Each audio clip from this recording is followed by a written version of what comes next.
Welcome to Beyond the Page, the official podcast of Choice, the magazine of professional coaching, where we bring you amazing insights and in-depth features you just won't find anywhere else.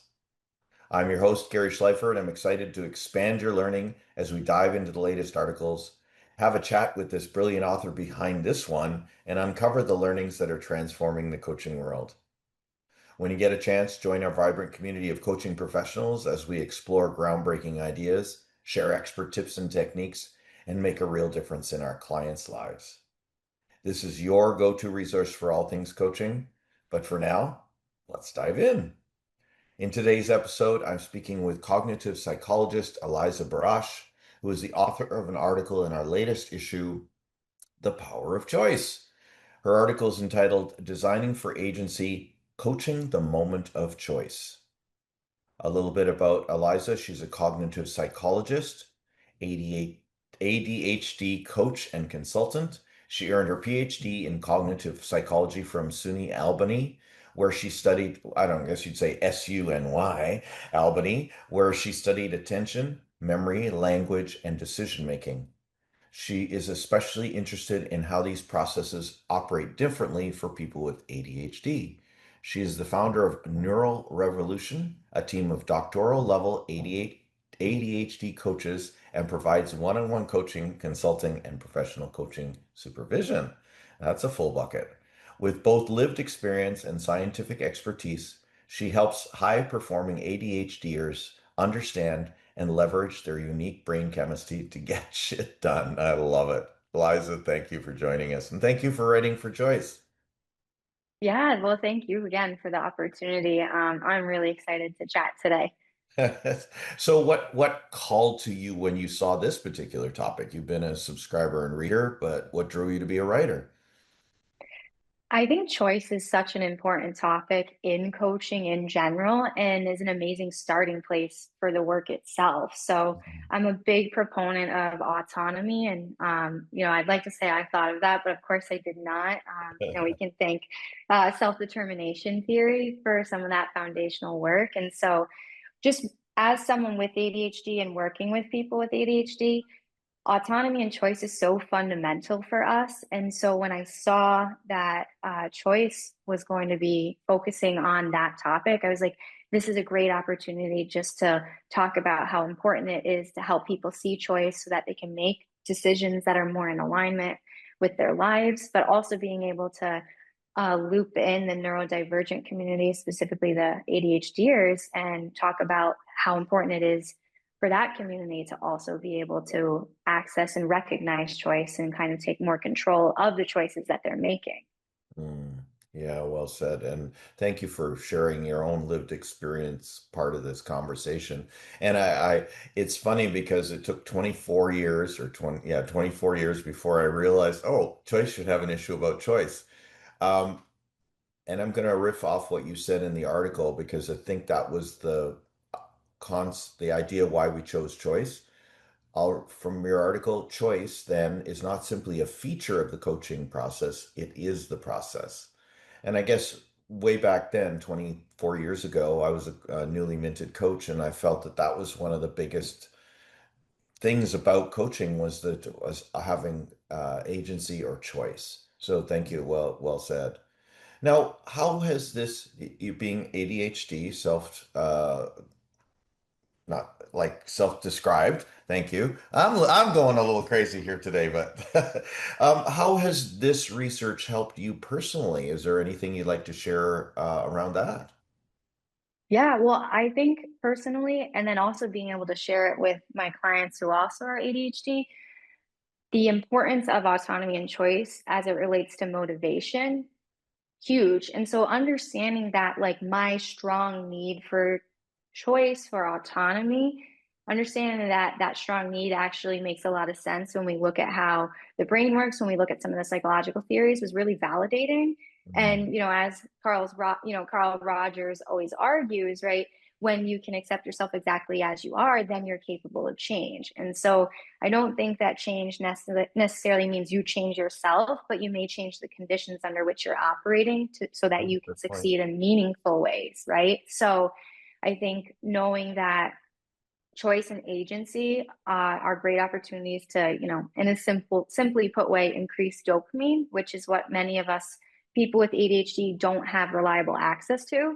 Having choice can boost that for us, which then puts us in a better position to do the things that we're wanting to do. And outside of all like the neurochemistry, like the feeling of having choice and being in charge and being the author of your own life, there's something really incredible about that feeling. And it often is one of the best feelings that I think we can experience. So understanding how important it is while also connecting to that experiential part of it really was validating, and I think opens up those doors to make choices, right, that are more in line with what you're actually wanting for yourself. Yeah. When you were talking about that with the dopamine, especially in the decisions, it reminded me of the instructions, the tips for restoring a sense of choice you put in the article. And a reminder to those of who haven't read the article, it's on page 42. Um, uh, you said, and I've heard this many times, so thank you for highlighting. No, step number four, or part another four aspect, highlight small, high impact micro choices already being made. And I think you could take it even further and say, when you're struggling with a big choice, try breaking it down and making smaller choices. And as my friend Meredith Kinane says, it jolts the dopamine and you get small hits versus waiting for a long hit, which may never come because you're not getting the little ones in between.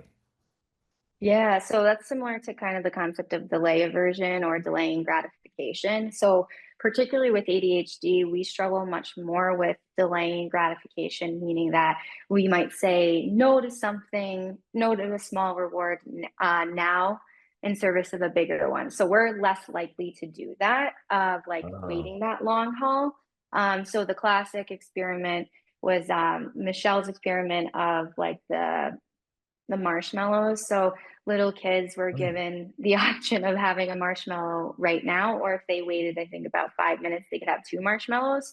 So some kids were quick to say yes to the current marshmallow instead of waiting, in hopes of two. So us ADHDers, we are more likely to say yes to the marshmallow now. So to to reverse engineer that though, like if you can create smaller moments of choice that may have inherent rewards in them, that can put you in a better position to make it to that, that long haul, that Right. end point.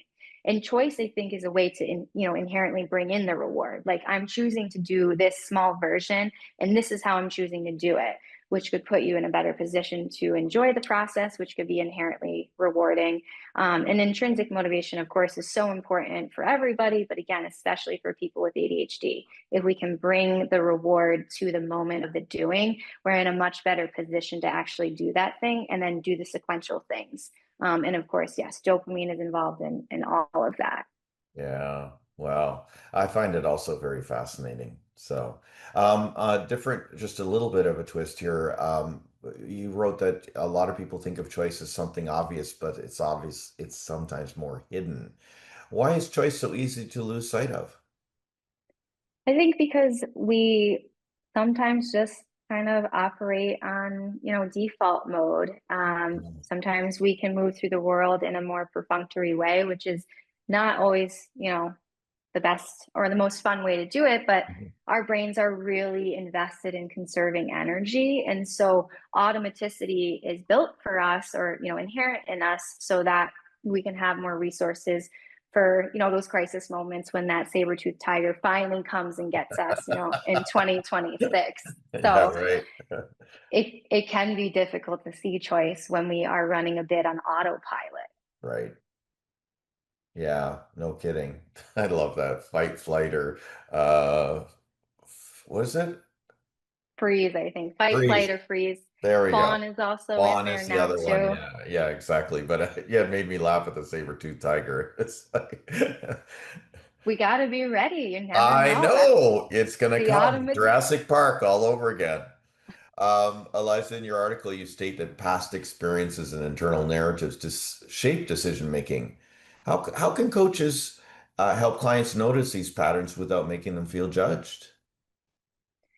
So it's a great question, and it's something we have to definitely, carefully navigate. But I think just kind of going through different times in their life when they've made decisions that they felt really good about, and then maybe decisions they were less confident or less thrilled about, walking through our past experiences can help bring into consciousness the things that shaped our choices.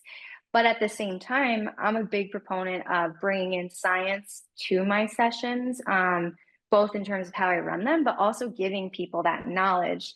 As a former researcher, I still kind of dabble in it. I do the parts that I like, but um, I think, what's the point of having all of this research if it's not getting to the people who need it the most? So, in service of that, I will explain a bit of how perception works for people. And so, simply kind of put, there's two different types of perception that can happen. We have what we call bottom up perception, which I think of most simply as what you see is exactly what you get.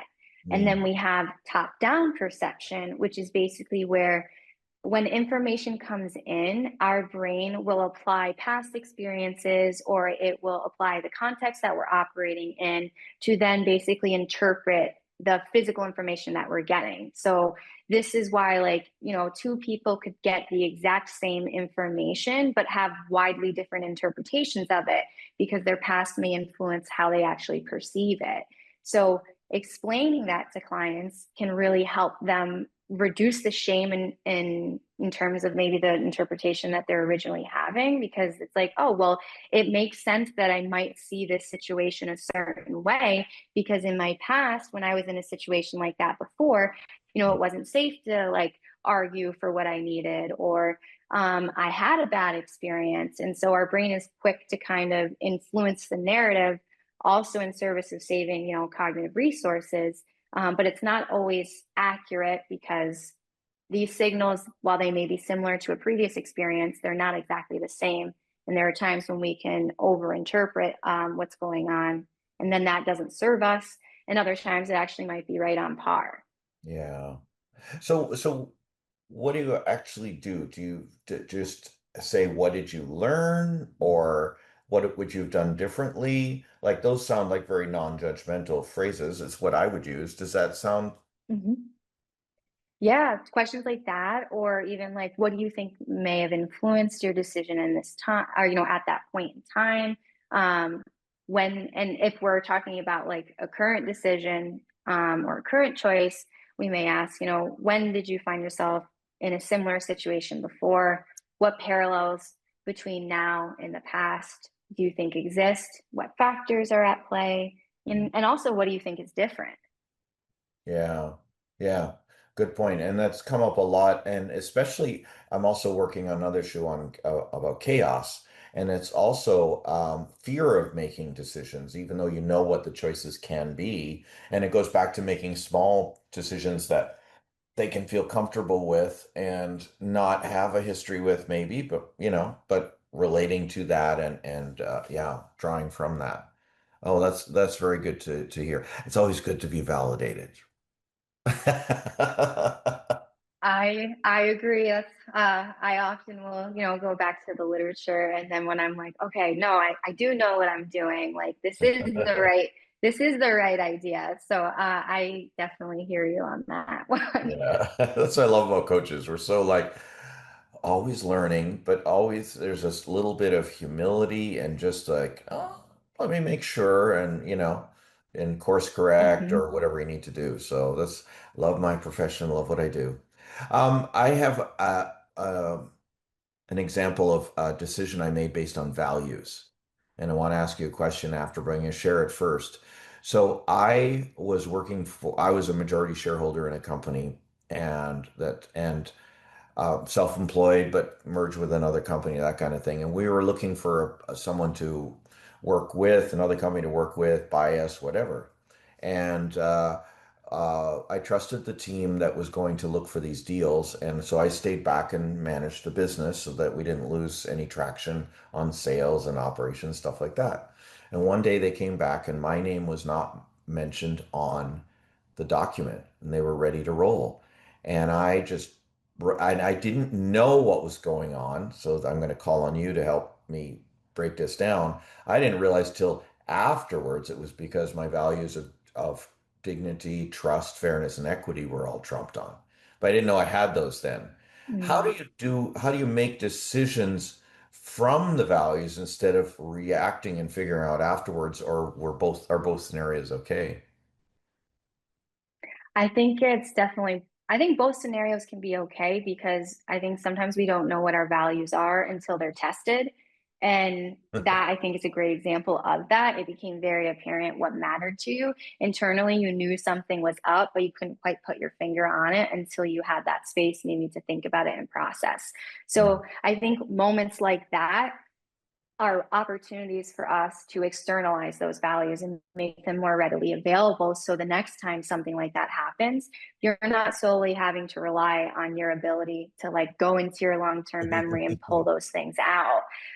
Some people may be better at that than others, but I know for at least my clients with ADHD, I often encourage, I do this myself too, but I encourage us to externalize those values, whether it's literally writing them so that they're available to you or just having representations of them. So I think lived experience is the best teacher. And so helping us excavate what our values are. Um, my favorite way to do that is through our own life versus, going through some of Theory, the inventories. Yeah, well, I think inventories totally have a great place for right? sure. They can be a really great starting point, but I do think some of the most powerful excavations are by going through previous experiences, like I mentioned before, with explaining top down and bottom up process or perception Mhm. or processing, kind of using your past to help inform your present and your future because it's going to be a bit more meaningful if you can apply it to your own life. And so trying to do that as much as possible because it's also going to be a clearer lens or example. Lens maybe not so always so clear, but at least like you will have kind of more of an understanding of that experience and more connection to it, especially being able to see the values actually like being played out, if that makes Right. sense. Yeah. Go back to what you said about the values inventory. It's funny you should say that because I had just recently started as a coach, and had been doing the values inventory with my coach, and I had the nice rosy family, friendship, all this sort of stuff, and then as they say, the shit hit the fan, and to the lived experience, like you said, it was just like real life. It was like, oh, those are the real ones. And Mm-hmm. going forward, also even noticing like I can't watch certain TV shows when I start seeing where there's such uh, inequities and unfairness, bigotry, and things like that, or I can anticipate that that's happening. I have to shut it down and go watch something else because I start getting a visceral reaction. So that's another thing to watch for is not just your mind, but your body. What's your body doing with somatic awareness, right?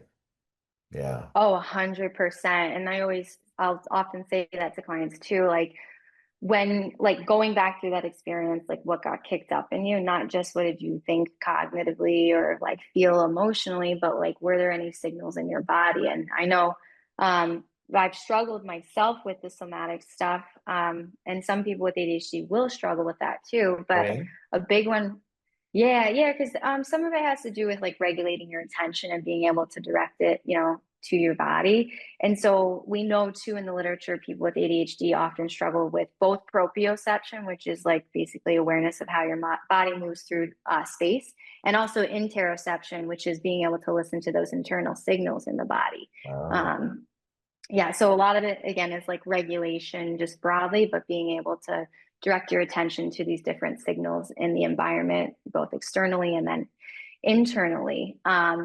But that kind of being said, I remember at the ICF conference, I was in Janet's talk on coaching supervision, and she talked about like where do you feel things in the body, and it helped me make this connection in my own coaching where I might be like, there might be a value that gets triggered for me in a session, and I'll want to pursue that value, but it's my value, not the client's. And what gives me that signal now is my ears get hot. And it was her her talk that made Wow. me realize that. And so now I just also look for that signal too. Like, do I have tension in my, in my shoulders and my chest? But the real dead giveaway is, are my ears hot? And if they are, then I may be coming up against like a values conflict, which then That's can influence my wild. choice, right? So that awareness of those signals,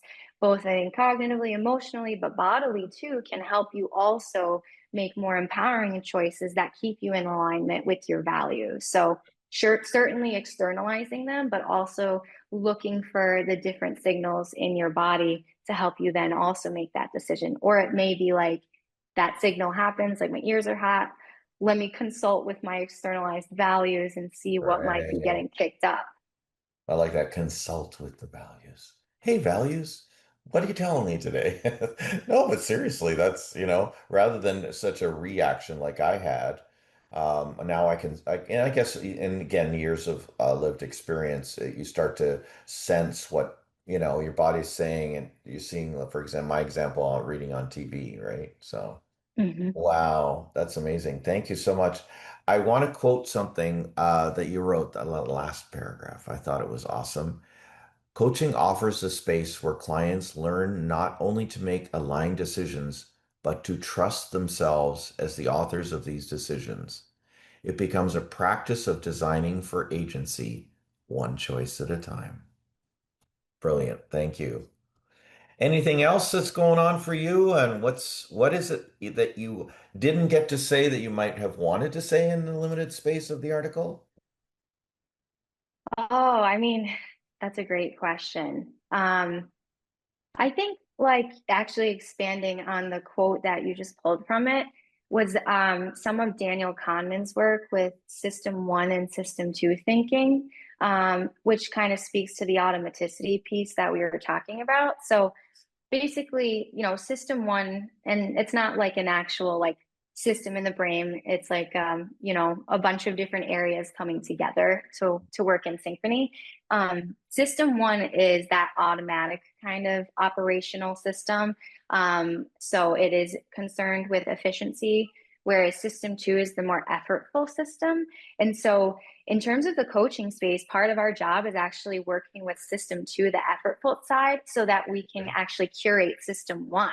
And so that's kind of what I mean about it being like a process and building in a bit of automaticity, but in a way that serves you. So every time we practice making a choice that's actually in line with our values, or even just taking the moment to be like, I'm making this choice, like regaining the autonomy, recognizing choice. Every time we do that, it helps actually curate system one to do that more automatically. So I often think of coaching as a space where we use that system to the effortful reflection and engagement to help curate our automaticity, our system one, so that it is a bit easier to live in alignment. Of course, that doesn't mean it's a cure all and that we always do that. Oh, it's going to work every time. But Yeah, yeah, silver bullet syndrome is like what I like to call it. Um, but at least, more often than not, we can be operating in that space. So it's a skill to be built like anything else. yeah, well, thank you for that. That's brilliant. What a great addition. What would you like our audience to do as a result of the article in this conversation? Make good choices. No, I'm just kidding. If it was that simple. One of my clients ends that off every call. She tells me, make good choices.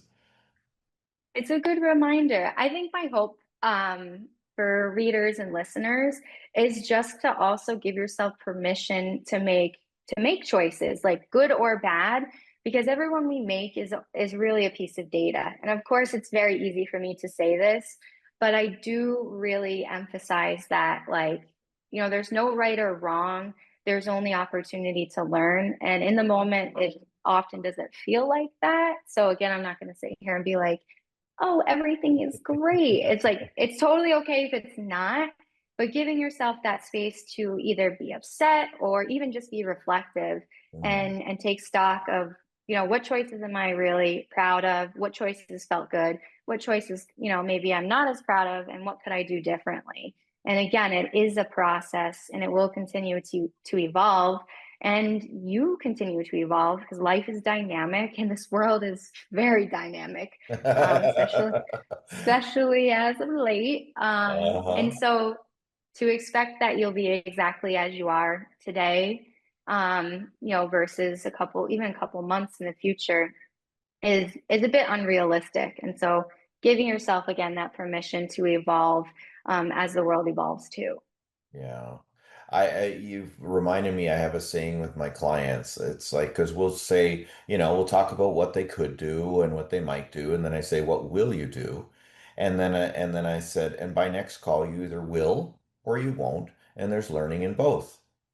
hmm Yeah, I always I like to ask that question too. Mine's a little bit maybe cheekier or Uh, punchier, but I Go often for it. say, Let's hear it. I always say like, what are you actually going to do? And I Oh, often yeah, follow it I up with say my that too. Oh, yeah, I'm being kind today. You're being me.